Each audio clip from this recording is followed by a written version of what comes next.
একটি electrical device যার নাম হচ্ছে ড্যানফোস, মেড ইন ডেনমার্ক থেকে এটি আমদানি করতে হয়। এটি বাংলাদেশে তৈরি হয় না এবং এটি দিয়ে বিভিন্ন দেশে বাহিরে মোটর চালু করা হয় এবং মোটরের মাধ্যমে এটার থেকে মোটর চালু করে তেল উৎপাদন করে সেই তেলটি উত্তোলন করা হয়।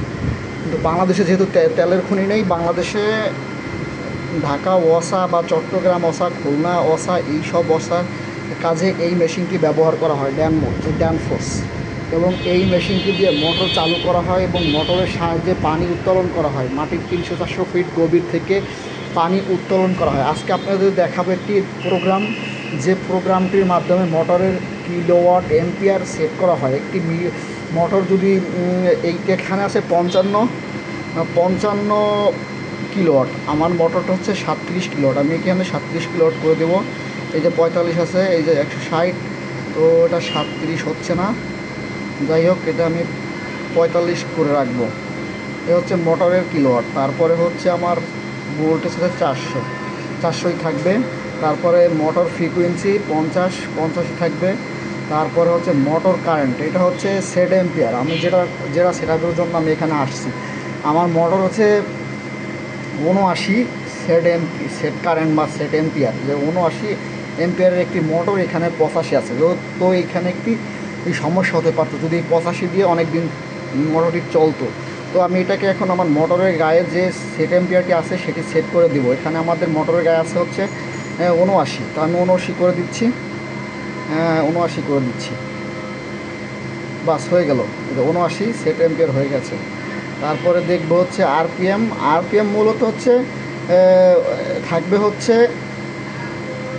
2900 বা 2856 এরকম। কিন্তু যখন আপনি কিলোওয়াটটা একটু কমিয়ে দিবেন তখন আপনার আরপিএমটা অটোমেটিক কমে যাবে। যাই হোক, আমি দেখি যে আরপিএমটা বাড়িয়ে ঠিকমতো থাকে কিনা। আমি এখানে 56 করে দেব, 2856 করে দেব, 2856 করে দিচ্ছি।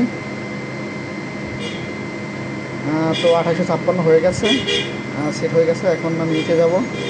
তো এখানে মোটামুটি কাজ শেষ। আমি আবার একটু ঢুকে দেখব যে ঠিক আছে কি না। 75, 450, 79, হ্যাঁ এখনও আছে, দেখা যাক পরবর্তীতে। এইখান থেকে আমি চলে আসব রেফারেন্স, এখান থেকে আমি চলে যাব র্যাম্প অনে। এই র্যাম্প অনের কাজ হচ্ছে মোটরটা কত সেকেন্ডের ভিতরে চালু হবে বা কত সেকেন্ডের ভিতরে বন্ধ হবে। এখানে আছে ramp on up time 10 second দেওয়া আছে, আমি এখানে 5 সেকেন্ড করে দেবো যাতে আমার মোটরটা 5 সেকেন্ডের মধ্যে চালু হয়ে যায়। 5 সেকেন্ড করে দিচ্ছি।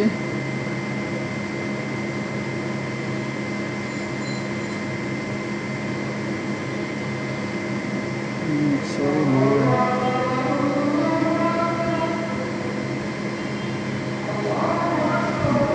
আপ টাইমও 10 সেকেন্ড দেওয়া আছে, আপ টাইম 3 সেকেন্ড করে দেবো যাতে আমার মোটরটা 3 সেকেন্ডের ভিতরে বন্ধ হয়ে যায়। 5 সেকেন্ড সময় লাগবে না, 3 সেকেন্ডের ভিতরে বন্ধ হয়ে যাবে, এমন একটা ব্যবস্থা করে দেবো। হ্যাঁ, ক্লিয়ার। তো আমি এখানে কাজ শেষ, এখান থেকে আমি বের হয়ে যাব। এখান থেকে বের হয়ে আসে নিচে আসবো, লিমিটের ভিতরে ঢুকবো। লিমিটের ভিতরে ঢুকে মোটর লিমিটে ঢোকার পরে এখানে দেখবো হচ্ছে, এখানে লেখা আছে মোটর স্পিড লো লিমিট 25, এটাই থাকবে, এর নিচে দেওয়া যাবে না। এখানে লেখা আছে মোটর হাই লিমিট 45-এ মোটরটি চলতেছিল। তারপরে এখান থেকে আমি চলে আসবো হচ্ছে কারেন্ট লিমিট।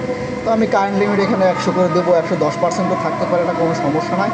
তারপর হচ্ছে ম্যাক্সিমাম আউটপুট ফ্রিকোয়েন্সি, মানে এর উপরে আপনার মোটরের হার্সটা নিবে না, 52 পর্যন্ত আছে, 52ই থাকবে।